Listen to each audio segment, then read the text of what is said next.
Law firm. This is Kiana Zermeno, an associate at the Cobos Law Firm. Collectively, we represent 82 women who have filed civil claims in the biggest sexual assault case in the history of the United States military. Earlier today, we filed a petition and intervention where we are asserting claims against Dr. Blaine McGraw. Y'all have read the original complaint. You've seen that petition, and we've provided you copies of the latest petition. Like I said, this is the largest sexual assault case in the history of the United States military. It's not just here at Fort Hood. We know that this happened in Hawaii. Maybe it happened at Fort Campbell, Kentucky. Right now, the Army is investigating and discovering the breadth of how widespread this sexual assault case actually is. We know that it affected all 4 branches of the United States military. We know that it affected soldiers who were stationed here and stationed overseas. We know that soldiers are called back from deployments to be able to address the mental health of the women in their lives, wives and daughters. We know that this affected and involved multiple chains of command, multiple leaders at every level. And it, most importantly, affected thousands and thousands of women, many who stand here united with us today. And sadly, these numbers will grow. How do we know that these numbers will grow? We're getting calls every single day from witnesses, calls from women who have been impacted. We know that there are other law firms out there. We support those law firms, and collectively we represent over 100 women that attorneys are bringing these claims against or for against the Army and against Dr. Blaine McGraw. We know those numbers will grow. Dr. McGraw now sits in prison. He's in pre-trial confinement. That's right.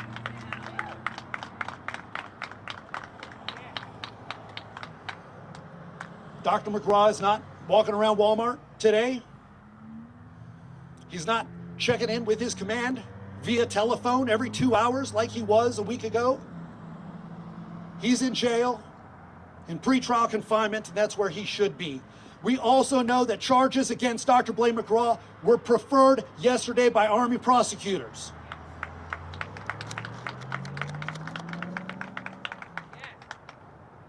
For that, we say thank you to the Army for taking the proactive measures in prosecuting a perpetrator of thousands potential women and victims in this case. We know what happened. We know who it happened to, and we know when it happened. We even know how it happened. But the question that we're here to address today is, why did this happen? And that is a question that every leader in the United States military should be asking themselves right now. Why did this happen? Let me tell you my thoughts, my opinions about why and how this happened. This happened because when women walk into an OBGYN examination room, they are at a disadvantage. Many of the women that we represent are privates, specialists in the Army. Here on the other side of that examination table, you have a major in the United States Army. These privates, these specialists, they're taught to follow orders, to listen to doctors. They're at a power disadvantage the second that they walk into a room alone with a United States military officer without a chaperone present. And that's one of the foundational issues of this case. There's no chaperones. And there were no chaperones present during these examinations. We know that a power disadvantage exists there in the rank structure. A power disadvantage exists in the fact that you have a male alone in a room with a female conducting a sensitive examination. Not only is this male an officer in the Army, he's wearing a white coat. He's wearing a physician's coat. He has specialized knowledge that these women who are being examined don't have. They're at a power disadvantage. And almost to a T, every story that we hear involves an examination in which a chaperone wasn't present. The Army needs to sit up and take recognition of this power disadvantage that they're putting lower enlisted soldiers in every time they enter an examination room. Isn't that right? And they have to change. We represent 82 women, and Kiana and I were on the phone the other day with one of these women. She's a rape survivor. Right over there, right over in Fort Hood, in the motor pool, she was raped by another soldier. She reported it to her chain of command. She had lacerations, choke marks on her neck, and they sent her to Darnall Hospital to be seen so that a rape examination could be performed on her. She went into that examination room 3 months out of AIT, a PV2, 19 years old, not much more than a girl. She goes into that examination room with Dr. McGraw alone, no chaperone. He puts her on the bench and starts the examination of her most sensitive areas, and he pulls out his cell phone. And he's sitting on his cell phone during a rape examination. This woman doesn't know the procedures for a rape examination. Her world has just been turned upside down. Why was she allowed to be in a room alone with a field grade officer conducting a rape examination when he has his phone out? There's so many women across the country who don't know whether or not sensitive photographs of themselves exist on Dr. McGraw's phone. These are the type of policies that can change, and these are the type of policies that should change. I'm calling on the U.S. Army, on behalf of the women that we represent, on behalf of the women who have been abused, not only by Dr. McGraw, but across the country and across the Army. I'm calling on Congress to pass legislation that a chaperone is mandatory in every OBGYN examination. That's a common sense reform. That is a policy that should have happened after the Michael Stockton case up in Joint Base Lewis McChord, when over 40 men were sexually assaulted by their doctor. Why did the Army not sit up at that point and say chaperones are mandatory? And so we have this 1 year later, where thousands of women potentially are abused. And if the Army doesn't sit up and take notice and change that policy, then we're going to be here next year and the year after that. Because unless leadership recognizes that change needs to happen, then change never happens. And that's why we're here, right? We don't want more Stockton cases. We don't want more McGraw cases. We want real change. We want real legislation. This is an issue that should be bipartisan. Every representative, every senator should take the side of these women, demand a full investigation, demand accountability, and demand answers. We've not gotten answers so far. We don't have answers from the Army about what happened in this case. Hell, we don't even know what steps they're taking to identify the deficiencies that the Army has that contributed to this in the first place. We know there's a criminal investigation going on. The Army has been very clear about that. There is a criminal investigation. But what is the Army doing to fix these dynamics within the chain of command? What are they doing? That's a question that every senator should be asking.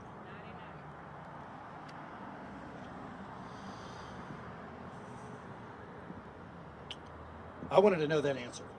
I had that question. I wanted to know that answer. And so last week I drafted a letter and I sent it to the Undersecretary of the Army, Undersecretary Obidal. Y'all have a copy of that letter in your possession. I asked Undersecretary Obidal to come down here to Fort Hood and to meet in private with 5 of the women who were victimized by Dr. Blaine McGraw and listen, hear their stories, Listen to what they have to say, and listen to what can be done to fix the problem. I got a response letter. It wasn't from the undersecretary. It got pushed down the chain of command. I got a response. It was a colonel, not a commander. And it said what you would expect it to say if you had typed in, write a response into ChatGPT. It said exactly that. It said, we take this very seriously. We take sexual assault very seriously. We can't meet with the victims because there is an ongoing investigation. Are you kidding me? You can't meet and listen to the victims because there is an ongoing investigation? All we're asking Army senior leadership to do is to listen. We don't need conclusions at this point. We just need to know that you're taking action and that reform will happen, right? Yes. This situation has done irreparable harm to the United States military, to the Army, and the time for action is now. These women aren't here because they want platitudes. These women are here because they want real change. We're here at the Vanessa Guillen Memorial. This is a site that is symbolic. It's no accident that we're having this press conference here. If you remember back in 2020, Vanessa Guillen was sexually assaulted and tragically murdered right here at Fort Hood. The Army conducted an investigation. They came up with a 273-page report. And if you look at that report and you go line by line, you'll see that many of the same infractions that were discovered in the Vanessa Guillen report occurred here, in this case. The Army renamed that gate right across the way, the Vanessa Guillen Gate. If you're looking for symbolism, look no further than the Vanessa Guillen Gate. It is closed. It is closed to traffic. You can't get in and out of post using the Vanessa Guillen Gate. Those are the type of things that are platitudes. But what we want are real change. And we appreciate the Army sitting up and taking notice and changing the name of gates. But what these women need is accountability. They need reform. They need legislation that says that they're not going to be exposed to doctors who are going to take advantage of them when they're alone in an examination room. We're here and we stand united. We have partners that we're here with that you're going to hear from in just a minute. But before I turn this microphone over, I want to call again on Congress. I want to call on Senator Ted Cruz. I want to call on Senator Cornyn. Use your platform, senators. Use your platform to conduct a thorough investigation and ensure that the Army remains accountable to these women here. There's so many senators here who can make a difference. One of them, Senator Rand Paul, is an OBGYN. Senator Paul, I want you to ask yourself, I want you to answer to these women, is that something that as a private practice OBGYN you would allow at your clinic? For there not to be a chaperone when they're at their most vulnerable state? The answer is unequivocally no. That's the reform that needs to happen in this case. One of the allies that we stand with today is the Congressional Women's Caucus. And they were kind enough to write a letter in support of these women and in support of these cause. And we have an excerpt from that letter that Kiana's going to read to you today. Kiana. Thank you.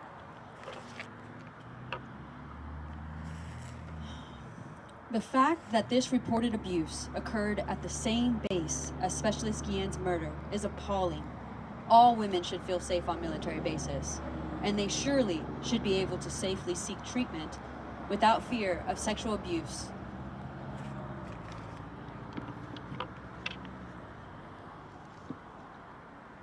Thank you to the Democrat Women's Caucus.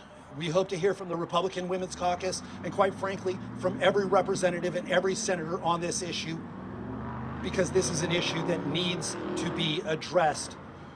And we have other allies that are here with us today. And one of those allies is one of the strongest women that I've been able to meet. She was instrumental in bringing voice and change after the Vanessa Guillen investigation. She's from LULAC. Ana Luisa, would you come up here today and say a few words to this audience? Good afternoon, buenas tardes. So here we are again, right? And again, we won't stay quiet. And again, we won't stop until we get change. And again, we're standing with our service members that serve honorably.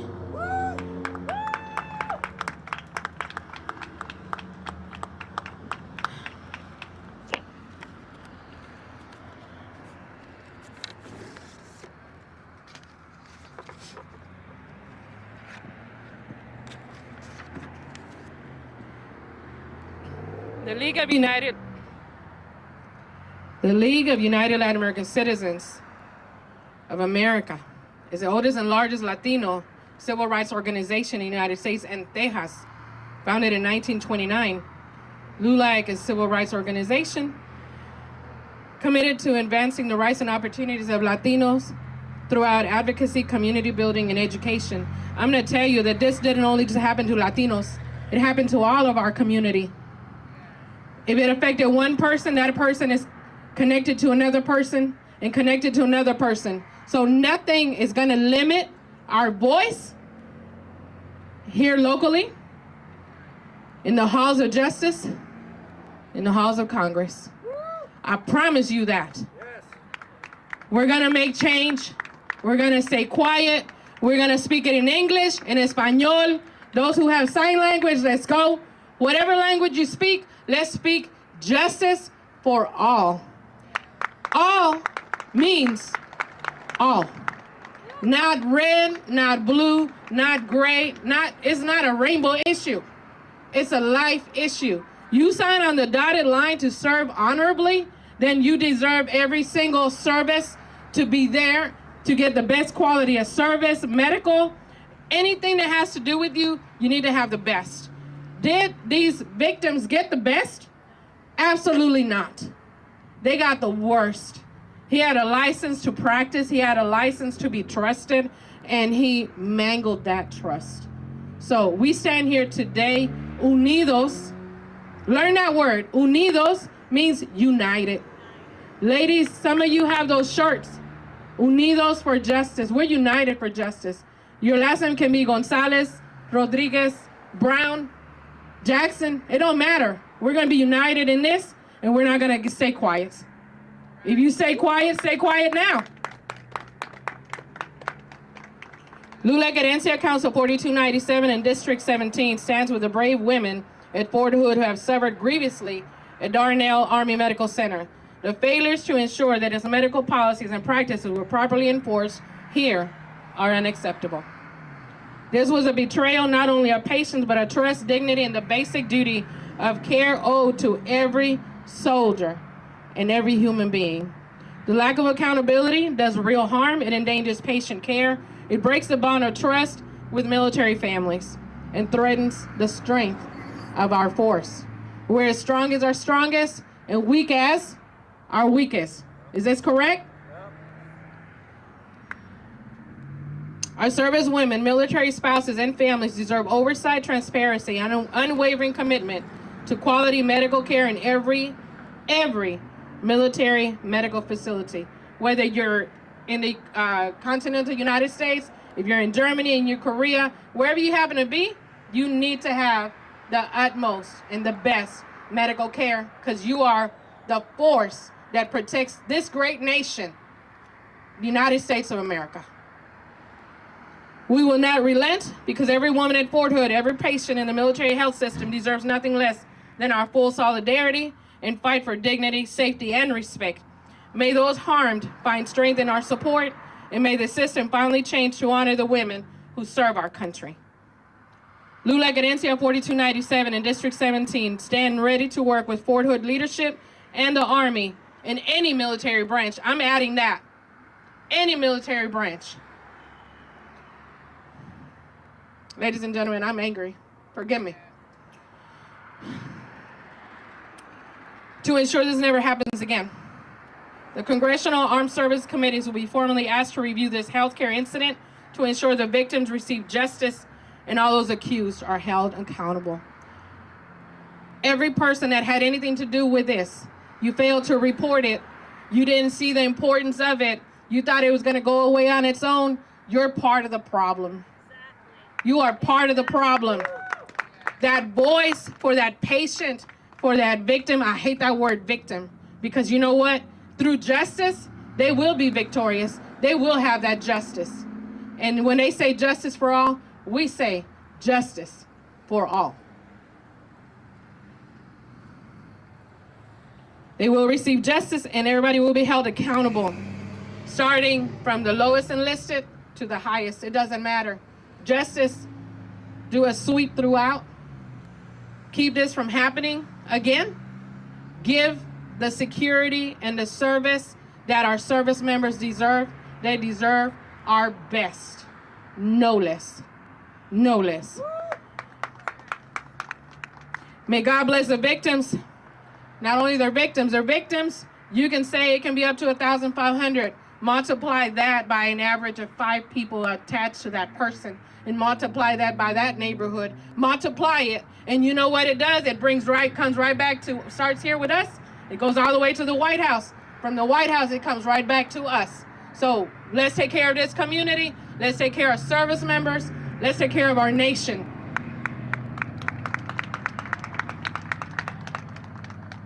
The Lord bless the victims, the families, Fort Hood, and all who serve honorably.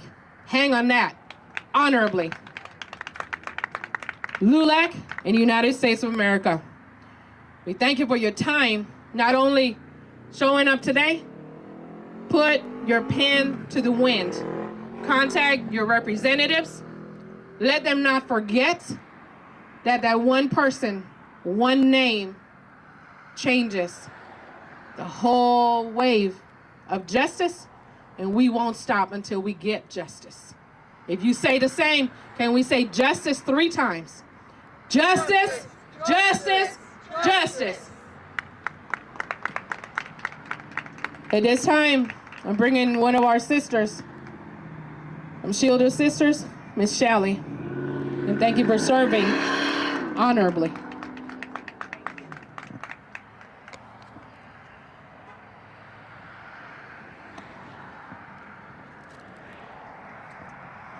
Good evening. My name is Shelly Hutkins. I'm here representing Shield of Sisters, standing alongside our partners LULAC and Cobos Law Firm. Today, others have spoken about the case, the failures, and the legal path forward, but I want to speak directly to the survivors who are here. We don't call them victims in Shield of Sisters. You survived, and you will continue to survive. And to those who are watching from a distance, military sexual trauma, or MST, is the term that the Department of Veterans Affairs uses to describe sexual assault or repeated threatening sexual harassment experienced by those in the military service. Shield of Sisters would like to see that definition expanded to cover any person who is victimized by a military member, such as those family members and active other members who were traumatized by Dr. McGraw. But MST is more than a definition. It is a wound that changes the way you breathe, the way you trust, and the way you move through the world. It is a burden that no one should ever carry alone. And that is why Shield of Sisters is here. We are here because you deserve to be heard. You deserve to be believed. That is my speech. I'm going to pick it up.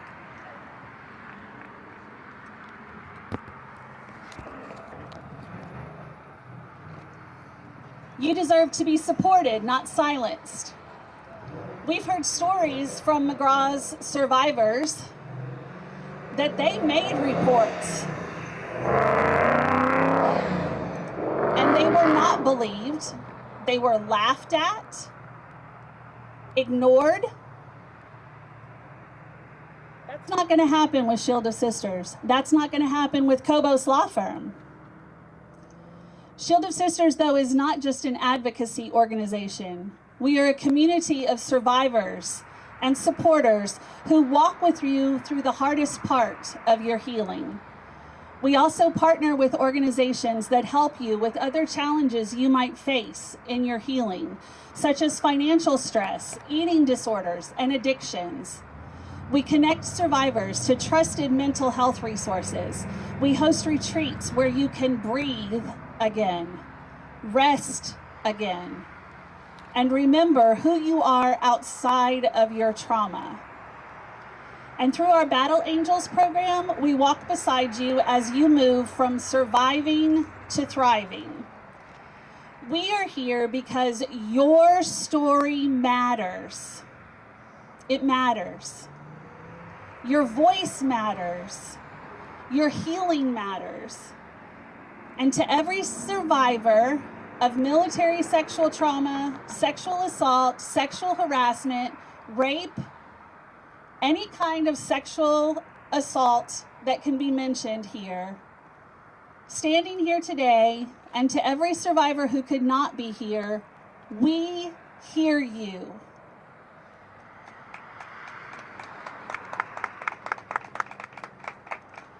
We see your courage. We honor your pain. It's real. And we stand with you, not just today, but every day from here and forward. This moment is not just about what happened. It is about what comes next. It is about reclaiming your voice and your dignity and your future. Shield of Sisters is here to remind you that you are not alone. You are not forgotten, and you are not invisible.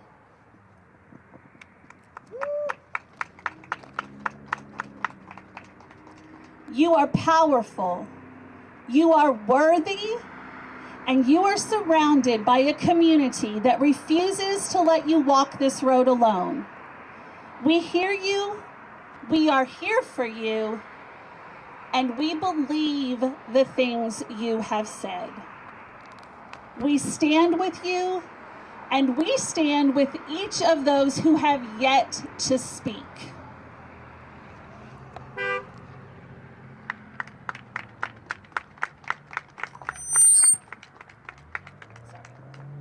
All right, thank you very much, both to Ana Luisa and to Shelley, LULAC and Shield of Sisters, great organizations. We want to give you the opportunity now to hear from one of the individuals who was impacted in this incident, and I'm going to refer to her as Jane Doe. This is Jane Doe, and I'd like for her to come forward and say a few words to you today.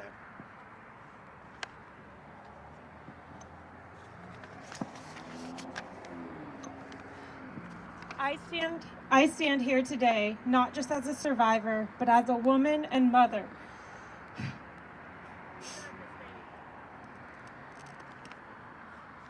Demanding accountability from the very institution that promised to protect us. In October, I walked into the exam room trusting the United States Army with my body, my dignity, and my safety. Instead, I was violated by Dr. Blaine McGraw, a man who used his position, his uniform, and his authority of this institution to exploit the women he was supposed to care for. This is not just about one doctor. This is about a system that repeatedly shows indifference towards women and women's health. The gravity of what happened to us reflects a culture where women's safety is treated like an afterthought, where warning signs are ignored and complaints disappear. This is a system where predators are allowed to hide behind their uniforms under the guise of being a brother in arms, taking an oath to protect and do no harm. All the while, warnings are dismissed, complaints are pushed aside, and us, the victims, are told to follow a process that has never protected us. What happened here at Fort Hood and Tripler in Hawaii was not a mistake. It is a result of apathy. Apathy towards women, towards our health, and now apathy towards our trauma. This apathy has a body count, hundreds, if not thousands of us survivors. It has destroyed our trust in the system that many of our husbands are still serving in. It has destroyed our ability to feel safe seeing medical providers on or off post because we don't know if we are walking into a clinic or a crime scene. My sense of safety, something that everyone deserves, was taken, and I am not alone in this loss. Many of the women affected are walking around carrying the same wound, all asking ourselves, how could this have happened? How many complaints were ignored? How many victims will there still be if nothing changes? We are here today because silence only protects those who harm us.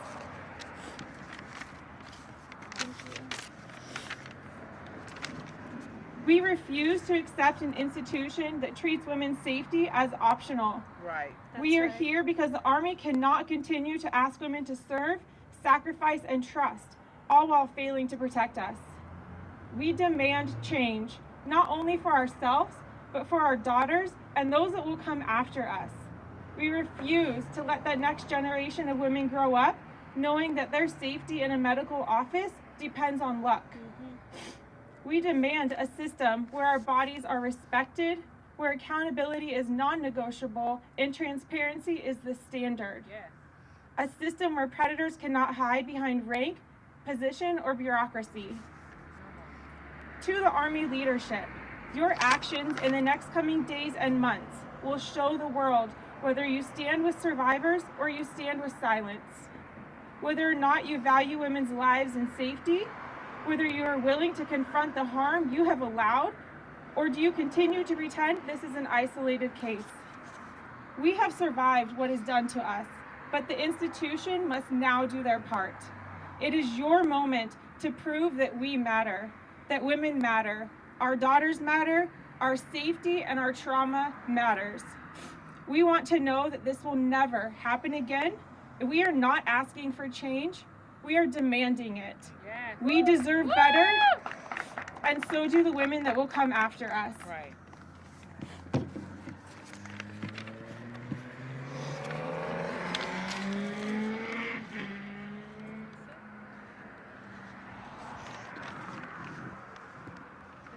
We have one more survivor. Who's going to speak? Jane Doe number 2.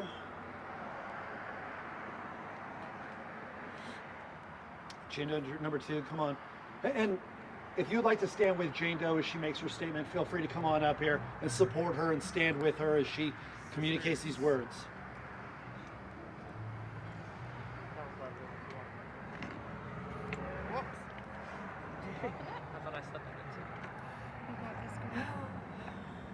Good afternoon. I want to share what happened to me so that it never happens to anyone else.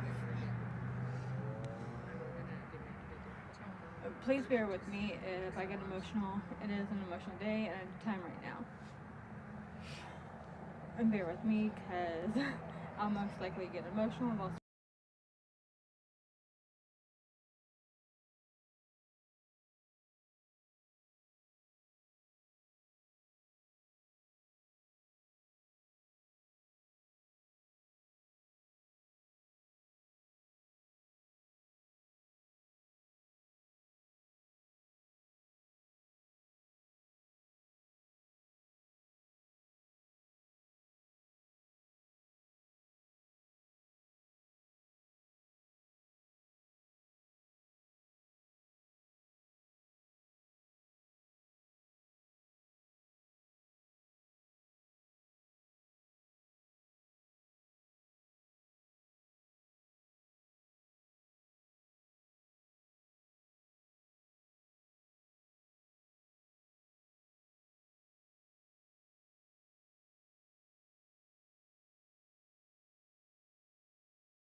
attempted to lower my pants after I said no.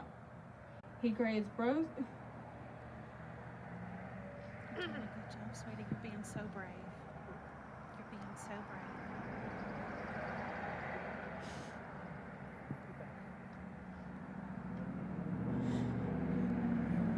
He's in cell block. Deep breath. You got it. He's in cell block.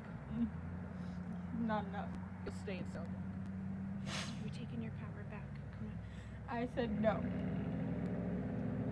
He grazed both of my breasts and my vagina. I ended the appointment immediately and left. When I tried to report it, it was dismissed at every turn. Told everyone was too busy, transferred endlessly on the phone, and given no support. None whatsoever. Sorry, can't read.